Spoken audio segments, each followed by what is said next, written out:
Today we are doing the foam roller stretch. Now, this is the 10-minute foam roller stretch, and what this is going to work on is trying to get you opening up between your shoulder blades. So when you're lying on the foam roller, you're going into extension and retraction.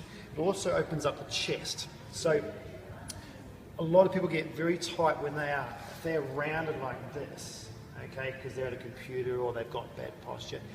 They get tight in their thoracic because they go into a kyphosis, into flexion. And that also shortens the front, so they get really tight in their pec minor and their pecs, and all the neural structures in the front get tight as well.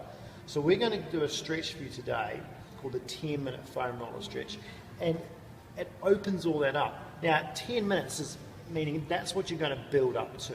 Right? I don't expect people to start off 10 minutes at the start. Start off maybe 2 minutes and then build up to 10. And it doesn't have to be every day. So get on your roller and get yourself right in the middle of the roller. Make sure you're still got your bum and still got your head on the roller.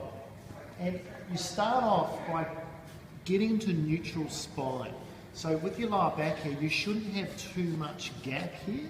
I want you to try and make sure you just flatten a little bit. I don't want you to imprint and completely flatten it, right? But just flatten it a little bit. And the way to do that is push down a little bit of weight through your heels. Just rock your pelvis back a little bit there. So there's a little bit of a gap here, not too much. And that will stretch out your lumbar spine as well, which is a really nice thing to have done. It gets you active between your legs as well. So it gets your glutes on, a little bit of weight through the heels and get that stretched out through there. The next thing is you want to make sure your head is long as well. So you don't want to be in this position, all right?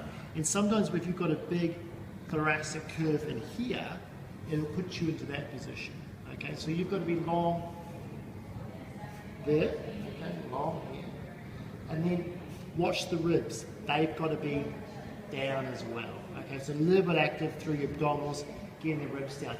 And what that's going to do is that thoracic kyphosis you've got going on there will help stretch that out over time. This is why it's a 10-minute stretch, because it takes a little bit of a stretch over a long period of time. Okay, you can't go too hard on these things for a short period of time.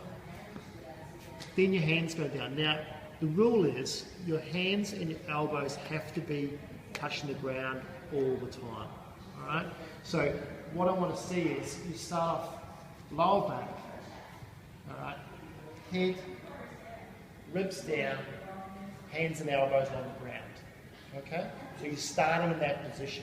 Right? What you then try and do is slowly move your hands up in that direction. Okay? Without your hands or your elbows coming off the ground. So you can't do this. Okay? So if you get to the point where you feel like your hands are going to come up, that's as far as you can go. You've just got to make sure you don't get any pins and needles or numbness going through it, that you've gone too far at that point. So when you come up, you should feel a big stretch through the front of the chest, and that's the pec stretching out, your pec minor, a little bit of shoulder capsule and soft tissues through the front. And you get to the point where you've got that really deep stretch through there, and then make sure your shoulders haven't come up.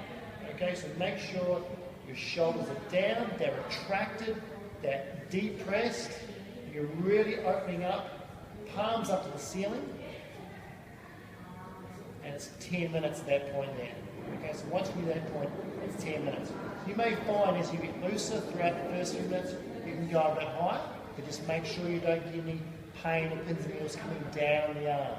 Stretch pains here is okay as long as it's tolerable, but just remember, if you're going to be there for a long period of time, you want to make sure you're not damaging any tissues. So take it easy for the first few minutes, and if 1 minute's enough, that's fine. And just build yourself up to get to 10, and then once you've done that, you'll find that you're really sort of quite warm between your shoulder blades. You're a lot looser, you've got a lot more opening up through here, which really helps you when you're pressing overhead. It also helps you with your posture when you're sitting and standing, and you'll just feel a lot looser through there. Okay.